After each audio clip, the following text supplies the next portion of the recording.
আসসালামু আলাইকুম, আমি রুদ্র কায়সার আপনাদের জাভা বেসিক কোর্সে স্বাগতম। আজকের ক্লাসে আমরা আলোচনা করব ইউজার ইনপুট নিয়ে। আমরা ইন্টেলিজ আইডি ওপেন করলাম, এখান থেকে সোর্স ফোল্ডার থেকে আমরা নতুন একটা ফাইল ওপেন করে নিচ্ছি, ইউজার ইনপুটস ডট জাভা নামে। আচ্ছা, তো এই যেই নামে ফাইল আছে ওই নামে হচ্ছে আমরা একটা ক্লাস ক্রিয়েট করে নিচ্ছি।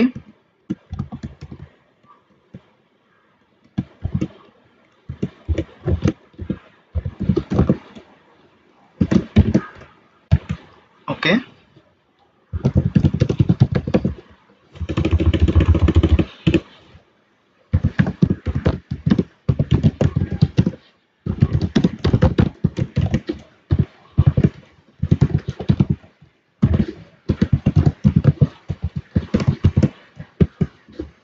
আচ্ছা, এখন আমরা ইউজার থেকে ইনপুট নেব। ইনপুট নেওয়ার জন্য আমাদের একটি এডিশনাল লাইব্রেরির দরকার। এখন লাইব্রেরি কি সেটা আমরা দেখবো আস্তে আস্তে। তো ইউজার থেকে ইনপুট নেওয়ার জন্য আমাদের যেটা করতে হবে, প্রথমে স্ক্যানার এই কিওয়ার্ডটা লিখতে হবে। এই কিওয়ার্ডটা যখন আমরা লিখলাম, এন্টার প্রেস করলাম, স্ক্যানার লেখার সাথে সাথে এখানে একটা লাইব্রেরি আসলে ইম্পোর্ট হয়ে গেছে, ঠিক আছে, যে java.util.scanner, ঠিক আছে। তো এইটার আন্ডারেই আসলে আমাকে ইনপুটগুলো নিতে হবে, বা এইটার সাহায্যেই হচ্ছে আমি ইউজার থেকে ইনপুট নিতে পারবো। তো আমরা যেহেতু আইডি ইউজ করতেছি, তো আইডি কি করবে, আপনি যখন কোনো অবজেক্ট ইউজ করবেন তখন ওইটার আন্ডারে যে ফাইলগুলো থাকে সেগুলো সে অটোমেটিক ইম্পোর্ট করে নিবে। আচ্ছা, তো স্ক্যানার লেখার পরে আমরা হচ্ছে ইনপুট যে নিব এটা কোনো একটা নাম দ্বারা ডিফাইন করতে হয়, ঠিক আছে। এটাকে আমরা কাইন্ড অফ স্পেশাল টাইপের ভেরিয়েবল বলা যেতে পারে, যে ওই নামটা দিয়ে আসলে আমি ইনপুট নিতে পারি। সো এখানে আমি চাইলে এটাকে আমার নিজের নামে রুদ্র করে নিতে পারি, অথবা যে কোনো একটা নাম, ঠিক আছে। তো ওই যে নাম দিব আমরা, ধরলাম যে সেখানে ইন এই নামটা দিলাম, ঠিক আছে। ইনপুট নিব তো ইন এমন টাইপের একটা নাম দিলাম আমি এখন আপাতত। তারপর এইটার ভিতরে হচ্ছে এখন আমি নিউ এটা লিখতে হবে, দেন স্ক্যানার এটা লিখতে হবে, এটার ভিতরে system dot out, system dot in, sorry, এটা লিখতে হবে, ঠিক আছে। আচ্ছা, এখানে আবার এটা মনে করার দরকার নাই যে এখানে ইন লিখছি বিধায় এখানেও ইন আছে, এমনটা না, একদমই না। এখানে হচ্ছে ইনপুট এভাবেও লেখা যাইতে পারে, তো যেইটা মন চাই সেটা। আচ্ছা ঠিক আছে, আমি ইনপুটই লিখতেছি, ঠিক আছে। এখন ইনপুট নামে একটা মানে স্পেশাল কিওয়ার্ড আমি ক্রিয়েট করে ফেললাম। এখন এই ইনপুটের সাহায্যে হচ্ছে আমি ইনপুট নিতে পারবো, হ্যাঁ, কোনো ভেরিয়েবলের ভিতরে। তো আমি ইন্টিজার টাইপের, আচ্ছা একটা লিখি যে আমি চাচ্ছি যে ইউজার থেকে আমার নাম আমি ইনপুট নেব, ঠিক আছে। এর জন্য আমি প্রথমে ইউজারকে একটা মেসেজ দেখাইতে পারি যে এন্টার ইউর নেম, ঠিক আছে। এরপরে আমরা নামটা যে ইউজার থেকে নেব, তো নামে তো একাধিক ক্যারেক্টার থাকে, সো নামের ক্ষেত্রে আমরা স্ট্রিং ডেটা টাইপ ইউজ করব। নেম নামে একটা ভেরিয়েবল ক্রিয়েট করলাম, ঠিক আছে, অথবা ইউজার নেম একটা ভেরিয়েবল আমি ক্রিয়েট করে নিলাম, এবং এই ভেরিয়েবলের ভিতরেই আসলে আমি ইনপুটটা নিব। তো আমি চাইলে যেই লাইনে ভেরিয়েবলটা ক্রিয়েট করছি ওই লাইনে ইনপুটের স্টেটমেন্টটা বা ইনপুটটা নিয়ে নিতে পারি, অথবা আলাদা আরেকটা লাইনে নিতে পারি, ঠিক আছে। তো আমি যেই লাইনে ভেরিয়েবল ক্রিয়েট করছি ওই লাইনে ইনপুটটা নিয়ে দেখাচ্ছি যে ইনপুট ডট, এই যে ইনপুট এই লেখাটা কোথেকে আসছে, এই যে একটু আগে যে ভেরিয়েবলটা আমি ক্রিয়েট করছি সেটা। তো ইনপুট ডট তারপর কি লিখবো, তারপর লিখবো হচ্ছে নেক্সট লাইন। নেক্সট লাইন কেন লিখছি, কারণ এটা স্ট্রিং এর জন্য আমি ইনপুট নিচ্ছি, এই জন্য আমি নেক্সট লাইন লিখলাম, ঠিক আছে। ওকে, তো এখানে হচ্ছে নাম দিবে। নামের মধ্যে অবশ্যই দুইটা ওয়ার্ড থাকবে, ফার্স্ট নেম লাস্ট নেম, ঠিক আছে। তো এই যে দুইটা ওয়ার্ড থাকবে, মাঝখানে তো স্পেস থাকবে, তাই না, ইউজার যখন নাম ইনপুট দিবে। আর যদি এমন কোনো জিনিস আমরা ইনপুট নিতে যাই যেখানে শুধু একটা ওয়ার্ডই থাকবে, তাহলে আমরা নেক্সট লাইন দেব না, জাস্ট নেক্সট দেব। এখন আমরা যেহেতু জানি এখানে দুইটা ওয়ার্ড থাকবে, তো তো এই জন্য আমরা নেক্সট লাইন দিছি বা নেক্সট লাইন ইউজ করছি, ঠিক আছে? তো এই জিনিসগুলো আমরা লিখতে লিখতে কোড করতে করতে আমাদের আস্তে আস্তে মাথায় সেট হয়ে যাবে। ওকে, তো আমরা ইউজার নেমের ভিতরে ইনপুট নিলাম, ঠিক আছে? এই লাইনের মাধ্যমে আমরা ইউজার নেম এটার ভিতরে এই যে ইউজার যে নামটা ইনপুট দিচ্ছে সেটা ইনপুট নিলাম।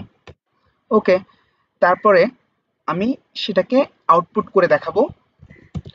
সো আউটপুট করার জন্য আমরা প্রথমে হ্যালো এটা লিখতে পারি, দেন এইটার পরে যেন এই যে ইউজার নেম যেই এই ভেরিয়েবলটা আছে এটার ভিতরে তো ইউজারের নামটা আছে, তো ওই নামটা হচ্ছে আমি এখানে লিখে দেব। তো এইভাবে লেখার জন্য আমরা এখানে একটা প্লাস ইউজ করতে পারি, এটাকে বলি স্ট্রিং কনক্যাটেনেশন, ঠিক আছে? তো দিলাম, এখন কি হবে, হ্যালো কমা তারপর একটা স্পেস দেন হচ্ছে ইউজার নেম যেটা দিবে সেটা এখানে লেখা থাকবে। ওকে, তো এই অবস্থায় যদি আমি প্রোগ্রামটাকে রান করি,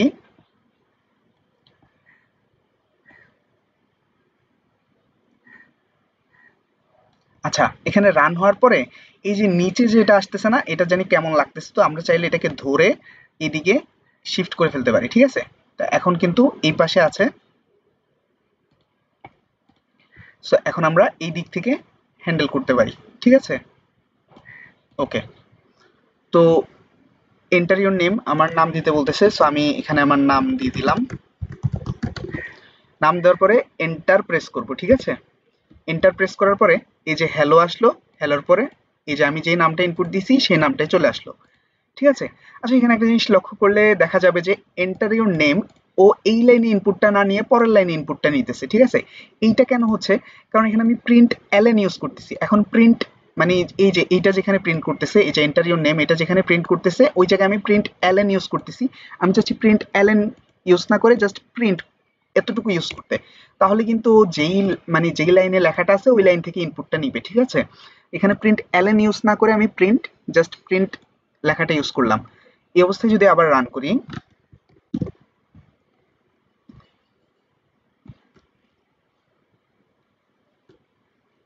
এই যে এন্টার ইউর নেম, এখন আমি এই জায়গায় নেমটা দেব, আমি নেম দিলাম আবরার ইয়াসির, এন্টার দিলাম, এই যে হ্যালো আবরার ইয়াসির চলে আসলো, ঠিক আছে? তো এই ছিল যে কিভাবে আমি স্ট্রিং ডেটা টাইপ ইউজার থেকে ইনপুট নিতে পারবো। হ্যাঁ, তো এখন আমি ইন্টিজার ডেটা টাইপ ইনপুট নিয়ে দেখাচ্ছি, এন্টার ইউর এজ, ঠিক আছে? তারপর এখানে ভেরিয়েবলের নামটা এজ করে দিই, এখানেও ভেরিয়েবলের নামটা এজ করে দিই। এখন এই যে নেক্সট লাইন তো স্ট্রিং ইনপুট নিচ্ছে, তো আমি চাচ্ছি এখানে একটা ইন্টিজার ইনপুট হোক, তো এই জায়গায় আমি নেক্সট আইএনটি এভাবে বলে দিতে পারি, ঠিক আছে? আচ্ছা এটাকে আবার লিখি,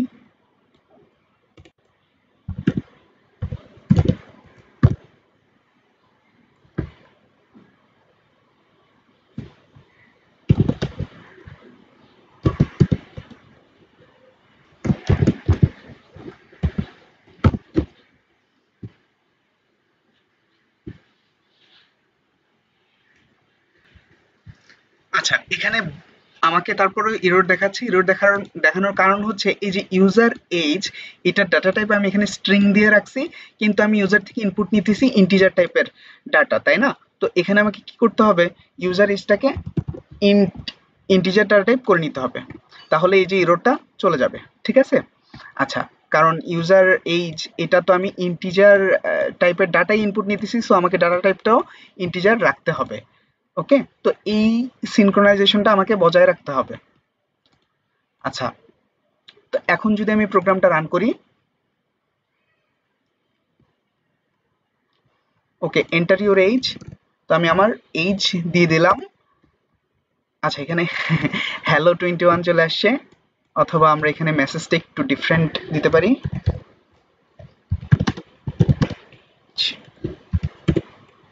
ইউর এইজ, তারপর হচ্ছে এইজটা দেখাবে, এটাকে আবার রান করি,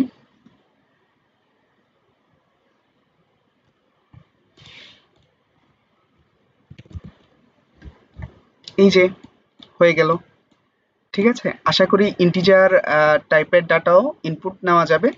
এখন আমরা ডবল টাইপের ডাটা ইনপুট নিব,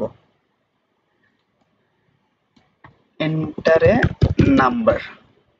ঠিক আছে, ডবল টাইপের কোন ডাটা আমি ইনপুট নেব, তো এই জায়গায় ডবল করে নিতে হবে এটাকে। নেক্সট ইন্ট এটাও ইউজ করা যাবে, আমি নেক্সট নেক্সট ডবল, এই যে এইটাকে ইউজ করতে, ঠিক আছে, নেক্সট ডবল দিয়ে দিলাম। তো ইউজার এইজ আছে, ইউজার নাম দিই, মানে ইউজার নাম্বার আর কি। আচ্ছা, তো হয়ে গেল। এখন আমি প্রোগ্রামটাকে রান করি। আচ্ছা, ডবল ডবল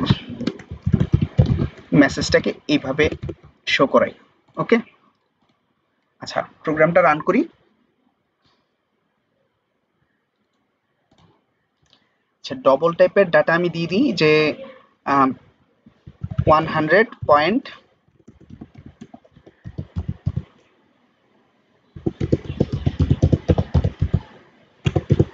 ঠিক আছে, অনেক বড় একটা নাম্বার দিলাম। এরপরে এন্টার দিই। তো আমরা দেখতে পাচ্ছি এখানে দশমিকের পরে 14টা ঘর সে ডাটা কালেক্ট করছে, তারপরে সে সেটাই দিল আর কি।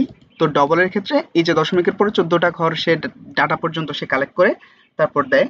আচ্ছা যাই হোক, তো এই যে ইউজার হচ্ছে এই নাম্বারটা ইনপুট দিল এবং ডবলের মধ্যে এটাই হচ্ছে অ্যাসাইন হলো, বা এটাই হচ্ছে আমার আউটপুটে আসলো। ঠিক আছে, তো এই ছিল হচ্ছে কিভাবে ডবল ডাটা টাইপ ইনপুট নেওয়া যায়। বেসিক্যালি ইনপুটের প্রসেসটা এমনই, আশা করি বোঝা গেছে, বা আমরা প্রয়োজন অনুসারে সামনে বিভিন্ন ডাটা টাইপ ইনপুট নিব আমাদের প্রবলেম অনুসারে লিখতে লিখতে, যে দেন এই জিনিসগুলো হচ্ছে আস্তে আস্তে আমাদের মুখস্থ হয়ে যাবে। ধন্যবাদ।